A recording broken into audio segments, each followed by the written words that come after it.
देखिए जो जीता वो सिकंदर, ठीक है।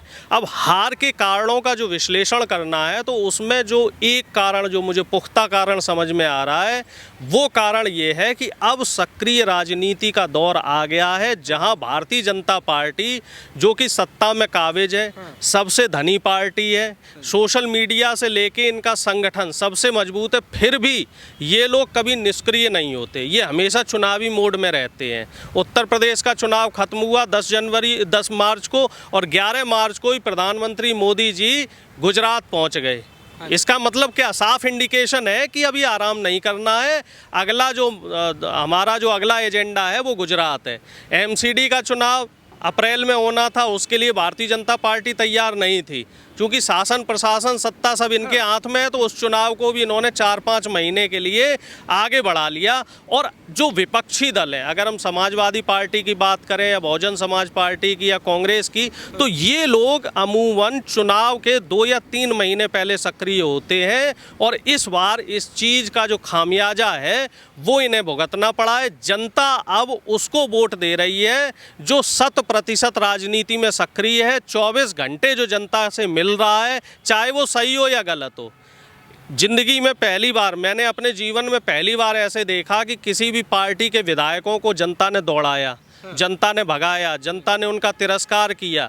इवन एक वीडियो ऐसा आया कि वहाँ पे एक विधायक भरे मंच पे उठक बैठक भी लगा रहा, लेकिन जनता ने उन्हें भी स्वीकारा। क्यों स्वीकारा? वो गलत थे, जनता के बीच में गए, अपनी गलती मानी, जनता ने उन्हें दुत्कारा, लेकिन वो फिर जनता के बीच में गए।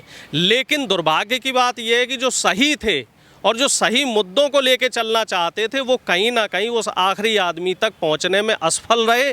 अपनी बात को उनकी भाषा में या उनकी भाषा शैली में वहाँ तक डिलीवर करने में, वहाँ तक पहुँचाने में असफल रहे। अमित शाह जी गृह मंत्री हैं, ठीक है, गली गली जाके उन्होंने पर्चे बांटे, लेकिन विपक्ष का कोई नेता उस तरीके से कनेक्टिविटी बनाता हुआ नहीं दिखा। आप अब चुनाव 2 महीने 3 महीने का चुनाव नहीं रह गया है, अब आपको 100% राजनीति करनी पड़ेगी।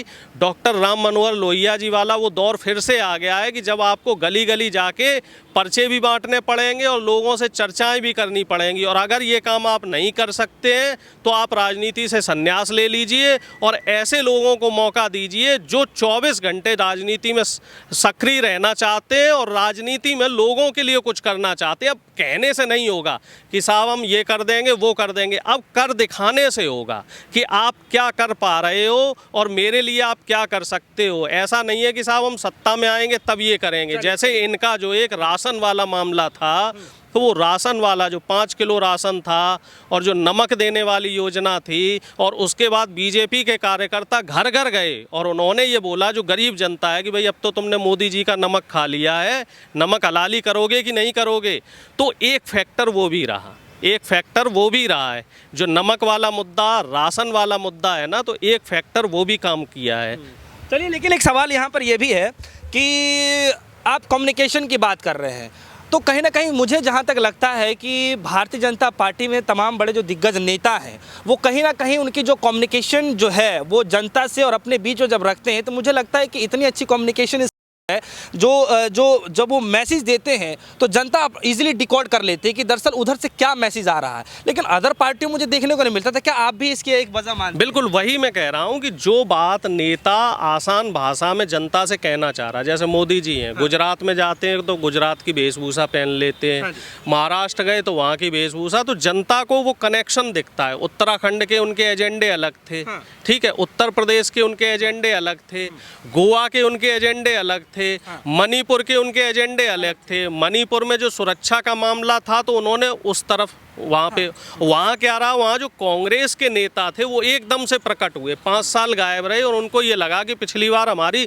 24 सीट आई थी तो इस बार भी हमें जनता बहुमत देगी। गोवा में कांग्रेस के नेताओं को ये लगा पिछली बार हम सबसे बड़ी पार्टी थे तो वो ये मान के चल रहे थे कि इस बार हमें जनता क्लियर बहुमत देगी। उत्तराखंड में ये पैटर्न देखने में आया है कि हर बार जनता सत्ता बदलती है, कभी कांग्रेस कभी भाजपा। तो कांग्रेस ये मान के चल रही थी कि इस बार बाई डिफ़ॉल्ट हम आने हैं। पंजाब में किसान आंदोलन चल रहा था तो कांग्रेस ये मान के चल रही थी कि अब किसानों के लिए हमने काम किया है, हमने मेहनत की और किसान और तो हमने विरोध में है। 36% जो वोट है वो दलितों का वोटर है, हमने चन्नी साहब को मुख्यमंत्री बना दिया। तो वो ये मान के चले, अपने आप ही उन्होंने एक कंफर्ट जोन बना लिया कि किसानों का हमने सपोर्ट किया, मोदी जी की हार हुई तो किसानों का वोट हमें मिलेगा। चूंकि मूवमेंट पंजाब से शुरू हुआ था और चन्नी साहब दलित मुख्यमंत्री बने तो दलितों का हमें वोट मिल जाएगा, हमारी एक तरफा जीत होगी। लेकिन ऐसा नहीं हुआ। उत्तर प्रदेश में इन्होंने ये देखा, जो उत्तर प्रदेश की जनता है, महिला वोटर ज़्यादातर बीजेपी की तरफ जाता है। जो मोदी जी की जो खासियत है वो ये है कि वो महिलाओं का वोट मोदी जी लेने में सफल रहते हैं। तो प्रियंका जी ने जो लड़की वाला कार्ड चला, जो लड़की वाला था, हालांकि बहुत अच्छी चीज़ है, 40% सीटें देने का जो साहस है वो आज तक कोई राजनीतिक पार्टी नहीं कर पाई।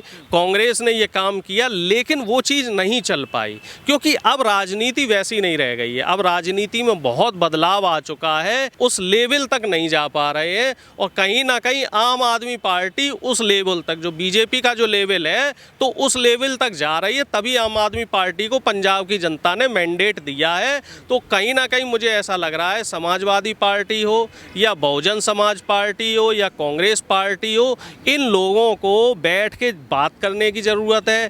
कार्यकर्ताओं की जो समस्याएं हैं, कार्यकर्ताओं की समस्या समझने की ज़रूरत है।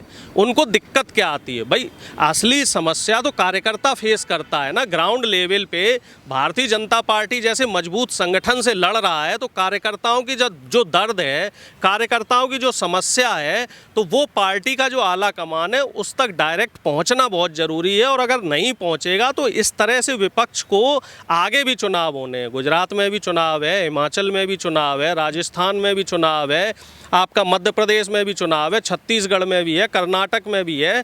तो जो विपक्ष की प्रमुख पार्टियां हैं तो इनको सोचना पड़ेगा और इनको सक्रियता बढ़ाने की ज़रूरत है। और जो नेता एसी ऑफिस में बैठे हैं उनको एसी ऑफिस से निकलकर जनता के बीच में जाने की ज़रूरत है।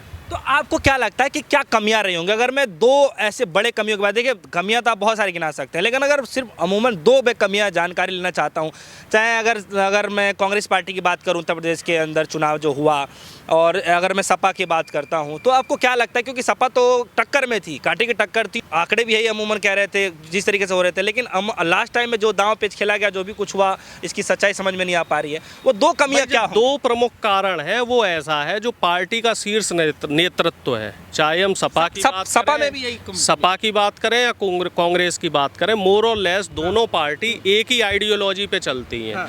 वो जो पुराना पैटर्न है, 40 साल 100 साल पुराना पैटर्न, जो ट्रेडिशनल राजनीति वाला है, उसी पैटर्न पे चल रही हैं। और अब पैटर्न बदलना पड़ेगा।